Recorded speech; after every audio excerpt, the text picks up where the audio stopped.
Okay, wow, Uber just commented on autonomous vehicles and when and if they're going to be on the Uber platform. They directly answered why they're spending less on driver incentives. They just recently announced a brand new partnership and a specific part of their portfolio that they think is going to be pretty strong.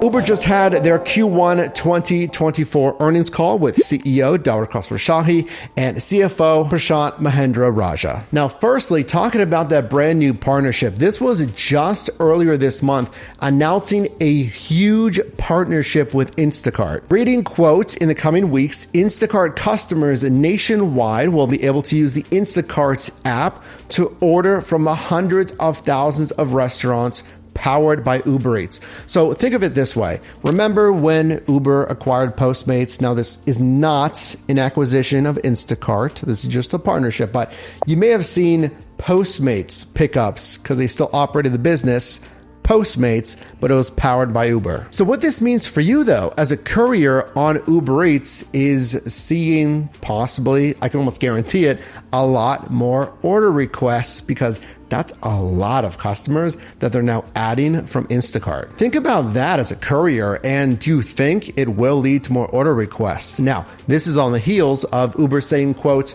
more than 7 million people now choose to earn flexibly on Uber every month. That's drivers and couriers, with driver earnings of $16.6 billion, contributing to grow faster than our top line. Also, in their corresponding press release, Uber says that these earnings are up 22% year over year, or 24% on a constant currency basis. Considering rideshare, the mobility space, trips are up 21% year over year, with the average trips taken per month by monthly active platform consumers, or MAPCs, up 6%. As an Uber driver or courier, so rideshare or delivery, let's talk about those AVs though, autonomous vehicles, and when and if they're coming to Uber on both of those verticals. I saw this in the supplementary info to this Q1 call that shines a lot of light on this, and actually the first question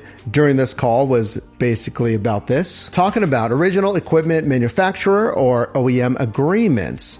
Began working with Tesla to help accelerate the transition to electric vehicles by sharing data that illustrate where drivers need charging infrastructure the most and offering incentives to U.S. drivers on Uber for the purchase of certain Tesla vehicles. Now, that's not necessarily new, just to Q1 2024. I've seen here in Pittsburgh for at least the past year, like save $2,000, $1,000 on a new Tesla for Uber. Now, don't get me wrong, as a Tesla owner and someone who's also rented a Tesla just to drive for Uber, they're good vehicles, but what do they say here? These Teslas, in this case, have the self-driving capability. So let's bridge this now to the start of this call where CEO Dara Khosrowshahi, the first question was asked about the Tesla Robotaxi that's in the works and if that would be competition for Uber. Even the industry at large, autonomous vehicles, not necessarily the Robotaxi, Dara commented that really they have the same strategy and they think this is good for the industry and Uber as it promises safer rides, reaching expanding markets because of lower potential prices. And he does see these AVs, autonomous vehicles, penetrating and sharing a space on the Uber platform. This isn't even new. I took my first self-driving Uber here in Pittsburgh back in 2017. Dara did mention, and I agree with this, that this tech, it's new and it's going to take some time to develop, but it does have a place on the Uber platform. Dara continued, it's kind of hard to predict that timing, at least right now, insofar as how long will that transition take? Is it coming in 5 years, 10 years, or faster? Now talking about investments, and this question really focused towards Uber's CFO in this case, asking why did you hold back as you stated on certain investments? Was it ROI? Is it some strategy? Is it something else? So Prashant detailed that Uber is always thinking, what can we do to incentivize and encourage drivers and customers to come to the Uber platform? And they rotate, usually quarterly, some of these incentives. And Uber knows that usually, statistically, the return on investment, that ROI, is lower in Q1, which explains less spending, in this case, what we're interested in most, in driver incentives. That in addition to seasonal patterns. Actually, let me know down below, do you even get incentives? I don't really get much here in Pittsburgh, at least on Uber Eats, as an Uber Eats courier or an Uber driver with a rideshare. Either what? Boost, surge, something else, guaranteed earnings. Hey, come back, you haven't driven in a while, do 100 trips, whatever, be guaranteed X. Now let's turn our attention to a niche that I've been watching very closely for the past year and a half, 2 years for you, and I think is certainly here to stay as it continues to be a focus point for companies like Uber and DoorDash. That is the retail and grocery space. And Prashant detailed that that niche is something that Uber seeks to really have to be a strong part of their portfolio this year. That's not new. That is continuing verbiage from really when this new vertical, it's sometimes called, was first introduced. And in fact, 15% of delivery customers are ordering grocery now. That's up from Q4.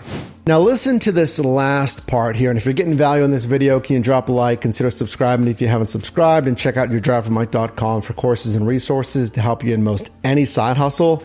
Speaking of your money, what is most important to you? So as an independent contractor on these gig apps, you're free from a lot of the regulations, stipulations, shifts, uniforms, some of that stuff as a W-2. But in some marketplaces with newly announced regulations, specifically with minimum wage, first in New York City, now in Seattle, listen to what Uber said, because while you perhaps might not be in those marketplaces, it could give you a little flavor on, is this something to anticipate? Are more markets going to do this?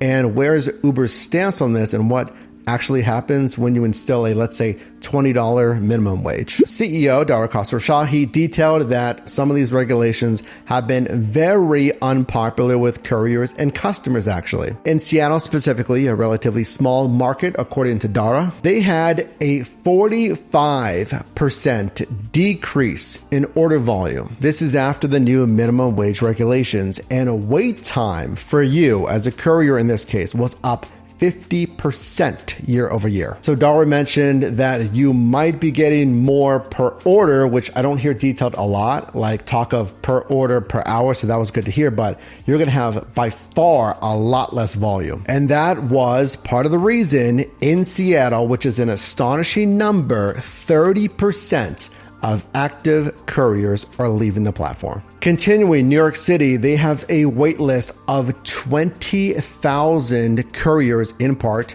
due to these regulations that Uber just cannot bring on couriers the way they would if they didn't have these regulations. They actually had to reduce the number of couriers by 25% in New York City. Dara detailed really quite candidly, like, hey, we've absorbed the costs and we're a big company.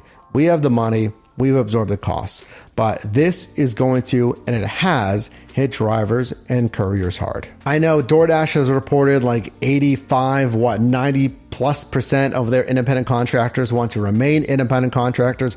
I've surveyed you in the past, our team members, and it's pretty close to that number as well. So here's the takeaways for you after I watched this call here, that Uber, like DoorDash, is continuing to leverage retail, convenience, and grocery.